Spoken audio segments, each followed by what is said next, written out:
జయోగేశ్వర్ welcome to Telugu Akashvani. ఇవాళ మా తిరుపతి అరుణాచలం ట్రిప్లో డే 2. మేము ఇవాళ కూడా యాక్చువల్గా అరుణాచలం టెంపుల్లో దర్శనం చేసుకుందాం స్వామిని అనుకున్నాం.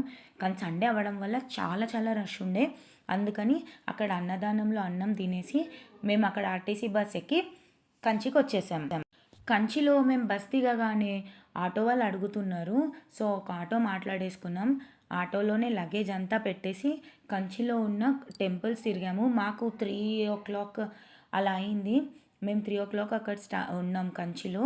3 నుంచి 8:30 వరకు మాకు టైం ఉండింది. సో ఆ టైంలో ఎన్ని టెంపుల్స్ కవర్ చేయగలమని 7 టెంపుల్స్ మాత్రం కవర్ చేసాం మేము 3 hours. ఇంకా కంచిలో చాలా చాలా టెంపుల్స్ ఉన్నాయి. చాలా చాలా ప్రసిద్ధమైన టెంపుల్స్, చాలా చాలా పవర్ఫుల్ టెంపుల్స్. కానీ మేము మాత్రం ఈ మెయిన్ 7 టెంపుల్స్ మాత్రమే కవర్ చేసాము. ఫస్ట్ వచ్చేసి మేము కంచి కామాక్షి అమ్మ టెంపుల్కి వెళ్ళాం. నేను ఇది మీకు షార్ట్లో కూడా చెప్పాను. కంచి కామాక్షి అమ్మ టెంపుల్ మన శక్తి పీఠాలలో రెండవదిగా ఉన్నది. ఇక్కడ అమ్మవారి వీపు భాగం పడిందని చెప్తారు. మేము ఇక్కడ గుడి అంతా తిరిగి మళ్ళీ అమ్మవారి దర్శనం చేసుకున్న తర్వాత బయట కూడా మొత్తం తిరిగి చూసాం. అసలు ఎంత పెద్ద పెద్ద టెంపుల్స్ తమిళనాడులో. చాలా చాలా మంచి టెంపుల్స్. చాలా వరకు టెంపుల్స్ రెనోవేషన్ అవుతున్నాయి. మేము ఉన్నప్పుడు కంచిలో చాలా వరకు నేను మీకు వీడియోలో కూడా కనిపిస్తుంది. చాలా గాలి గోపురాలు అవి రెనోవేట్ చేస్తున్నారు. మేము ఆ తర్వాత సుబ్రహ్మణ్య స్వామి టెంపుల్కి వచ్చాము. ఇది కూడా చాలా ఫేమస్ టెంపుల్. అక్కడ సుబ్రహ్మణ్య స్వామి టెంపుల్లో సుబ్రహ్మణ్య స్వామి దర్శనం చేసుకొని వెంబడే మేము ఏకాంబరనాథ టెంపుల్కి వెళ్ళాము. ఏకాంబరనాథ టెంపుల్ మీకు చాలా మూవీస్లో కనబడుతుంది. ఒకవేళ నాలాగా మీరు పాత మూవీస్ చూసే వాళ్ళైతే స్వాతి ముత్యం, సాగర సంగమం ఇలాంటి చాలా మూవీస్లో మనకి ఏకాంబరనాథ టెంపుల్ ఉంది.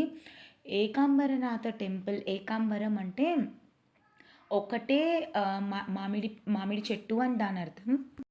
ఒకటే మామిడి చెట్టుకి ఒక్కో కొమ్మకి 5 రకాల మామిడి పళ్ళు, అలాగే దాని ఆకులు కూడా డిఫరెంట్గా ఉంటాయంట. 5 రకాల మామిడి పళ్ళు, 5 రకాల మామిడి ఆకులు ఒకే చెట్టుకు ఉంటాయి. అదే అక్కడ ఏకాంబరనాథ టెంపుల్లో ఉన్న మామిడి చెట్టు యొక్క విశిష్టత. ఆ చెట్టు కింద కామాక్షి అమ్మ శివయ్య కోసం తపస్సు చేసిందంట. అక్కడ ఆవిడ మన మట్టితో ఒక శివలింగాన్ని చేసుకుంది. అందుకే ఇక్కడ ఉన్నది సైకత లింగం. ఆవిడ ధ్యానం చేసుకున్న, తపస్సు చేసుకున్న చెట్టు కూడా ఉంది. కాకపోతే ఆ చెట్టు నిద్రపోవడం వల్ల దాని మొద్దులు మాత్రం అక్కడ మనకి టెంపుల్లో పెట్టుంచారు.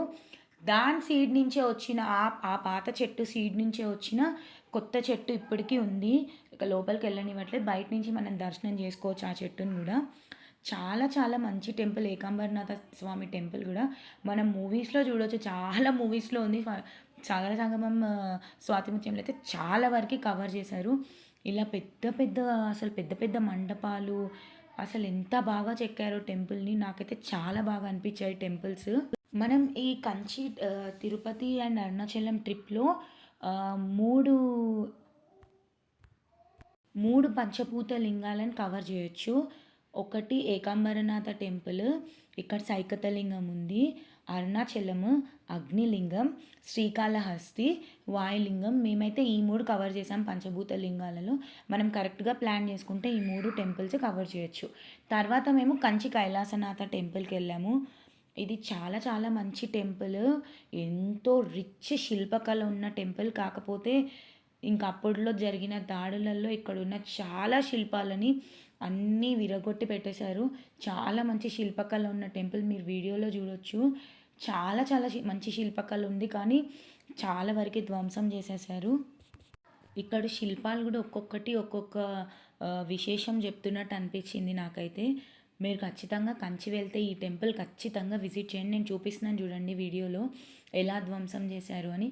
తర్వాత పాపం వాటిని బాగు చేయడానికి ట్రై చేసినట్టున్నారు, సిమెంట్ గ్రౌటింగ్ అలాంటివి చేసి. కానీ అది కుదరలేదు. కొత్తగా పెట్టిన సిమెంట్ అది అంతా ఊడొచ్చేసింది. కంచి కైలాసనాథ టెంపుల్లో శివలింగం చాలా పెద్ద శివలింగము. నేను ఎక్కడైతే ఫోన్స్ నాట్ అలౌడ్ అని రాసిందో అక్కడెక్కడ నేను ఫోన్ యూజ్ చేయలేదు, కాబట్టి మీకు లోపల వరకే చూపించలేకపోయాను. బయట అలౌడే ఉంది, ఎవరేమనలేదు. అక్కడ బోర్డ్స్ కూడా ఏం లేవు, ఎవరేమనలేదు కాదు, అక్కడ బోర్డ్స్ లేవు, నాట్ అలౌడ్ అని ఏమీ లేదు, కాబట్టి నేను యూజ్ చేశాను. ఇక్కడ చూడండి నా వెనకాల ఇక్కడ చూడండి ఎంత బాగా చెక్కారో అసలు. తర్వాత చిత్రగుప్తుడు టెంపుల్ వెళ్ళాం, చిన్న టెంపులే. అక్కడి నుంచి వేణుగోపాల స్వామి టెంపుల్కి వెళ్ళాం. వేణుగోపాల స్వామి టెంపుల్ని కట్టించింది పల్లవులు, తర్వాత చోళులు అనుకుంటా ఎక్స్పాండ్ చేశారు. ఈ టెంపులే కాదు, నెక్స్ట్ మనం వెళ్ళే టెంపుల్ విష్ణుకంచి కూడా పల్లవులే కట్టించారు. ఆ తర్వాత చోళులు దాన్ని ఎక్స్పాండ్ చేశారు. కాకపోతే ఇక్కడ వేణుగోపాల స్వామి టెంపుల్లో రెనోవేషన్ వర్క్ జరుగుతుంది కాబట్టి గర్భగుడిలోకి మనకు ఎంట్రన్స్ లేదు. గర్భగుడి దగ్గర క్లోజ్ చేసేసి స్వామి ఉత్సవమూర్తిని మట్టుకు మనకు దర్శనం చేయిస్తున్నారు. ఇక్కడ కూడా ఒక కోనేరు ఉంది. అన్ని టెంపుల్స్కి ఆల్మోస్ట్ కోనేరులు ఉన్నాయి, కాకపోతే కొంచెం మెయింటైన్డ్ లేవు. వాటర్ అంతా ఉంది కానీ అంత బాగా మెయింటైన్ లేదు. అదే నేను చెప్పాను కదా, చాలా వరకు రెనోవేషన్. ఇక్కడ చూడండి విష్ణుకంచి టెంపుల్ వెళ్ళాం లాస్ట్ ఇంకేది. ఇక్కడ కూడా చూడండి పైన గాలిగోపురం అంతా రెనోవేషన్ అవుతుంది. చాలా వరకు రెనోవేషన్ వర్క్స్ అవుతున్నాయి. ఐ డోంట్ నో ఎందుకని, చాలా గుళ్ళల్లో మాత్రం రెనోవేషన్ వర్క్స్ అవుతున్నాయి. విష్ణుకంచి టెంపుల్లో మనకి ఇక్కడ ప్రధానంగా ఉన్న స్వామివారు వరదరాజ పెరుమాళ్, తర్వాత లక్ష్మీదేవి ఆండాలదేవి స్వరూపంలో ఉన్నారు. చాలా చాలా మంచి టెంపుల్. ఇది కూడా చాలా పెద్ద టెంపుల్. మేము వెళ్ళిన ముందు రోజే రామనవమి అవ్వడం వల్ల అక్కడ చూడండి, ఇక్కడ ఈ మండపం అంతా ఉత్సవమూర్తులని ఊరేగించి తీసుకొచ్చి పెట్టారు. మేము అది కూడా చూసాము, ఊరేగింపు కూడా చూసాము. చాలా చాలా బాగా అనిపించింది. విష్ణుకంచిలో ఇంకొక విశిష్టత మీ అందరికీ తెలుసు ఆల్రెడీ. ఇక్కడ బంగారు బల్లి, వెండి బల్లి ఉన్నాయి.